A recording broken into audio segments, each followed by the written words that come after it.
DPRD Banjarmasin menggelar 4 buah agenda dalam sidang paripurna. Salah satu agendanya adalah pengesahan Raperda Pariwisata Halal menjadi perda. Pengesahan Raperda ini ditandatangani unsur pimpinan DPRD Banjarmasin bersama Wakil Wali Kota Banjarmasin dengan disaksikan anggota DPRD Banjarmasin, Wan Pimpinan atau perwakilan SKPD di lingkup pemerintah Kota Banjarmasin. DPRD Banjarmasin menggelar 4 buah agenda dalam sidang paripurna yang digelar jelang tengah hari Rabu 18 Agustus 2021. Salah satu agendanya adalah pengesahan Raperda Pariwisata Halal menjadi peraturan daerah. Pengesahan Raperda ini ditandatangani unsur pimpinan DPRD Banjarmasin bersama Wakil Wali Kota Banjarmasin Arifin Nur dengan disaksikan anggota DPRD Banjarmasin Wan Pimpinan atau perwakilan SKPD di lingkup pemerintah Kota Banjarmasin.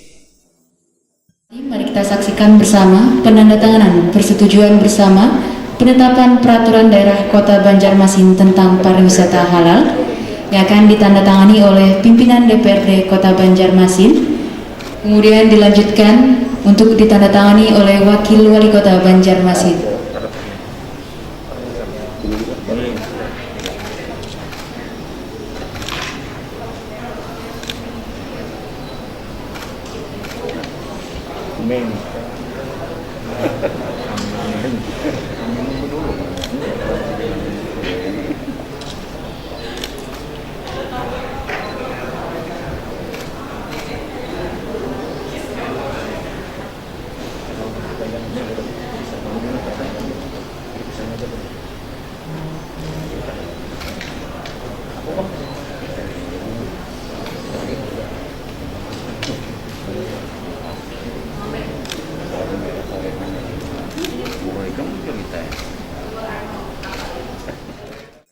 Wakil Wali Kota Banjarmasin Arifin Nur Wahitakuni Prima TV usai rapat paripurna menyambut baik adanya Perda Pariwisata Halal sehingga nantinya perhotelan wajib untuk menyediakan arah kiblat atau mushola serta menu makanan yang halal.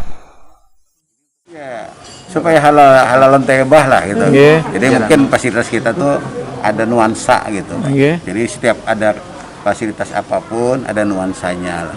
Jadi nuansa makanan dan minumannya halalan dan mungkin ada tempat mushola, nah tempat beribadah, nah itu maksudnya Pak. Saat ini kan banyak Pak fasilitas itu di Banjarmasin. Ya artinya kita kan harus kita ini kan, jadi kan ada perda tadi sehingga wajib gitu kan Pak. Ya, wajib.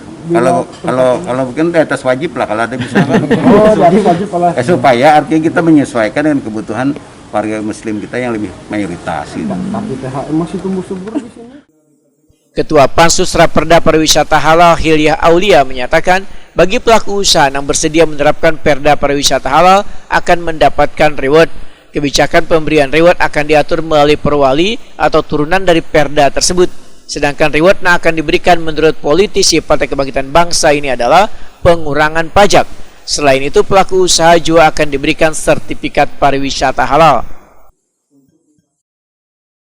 Tapi kan yang namanya di sini itu bukan cuma tempat wisata, tapi juga hotel dan juga restoran. Misalnya ada yang orang yang bukan untuk cuma berwisata tapi penjalan bisnis, mereka memerlukan hotel yang enak, yang hotel yang nyaman, yang sesuai dengan keinginan mereka. Dan di hotel itu kan sudah kami buat bahwa hotel itu harus bersih. Kemudian nanti, misalnya ada yang untuk beragama Muslim harus ada kiblat, kemudian juga harus ada sajadah, kemudian juga di tempat itu ada makanan yang halal, minuman yang halal gitu. Hilyah Aulia berharap aturan hukum ini bisa diterapkan dengan baik sebagai jaminan halal untuk menikmati menu di restoran dan rumah makan bagi wisatawan yang masuk ke Banjarmasin.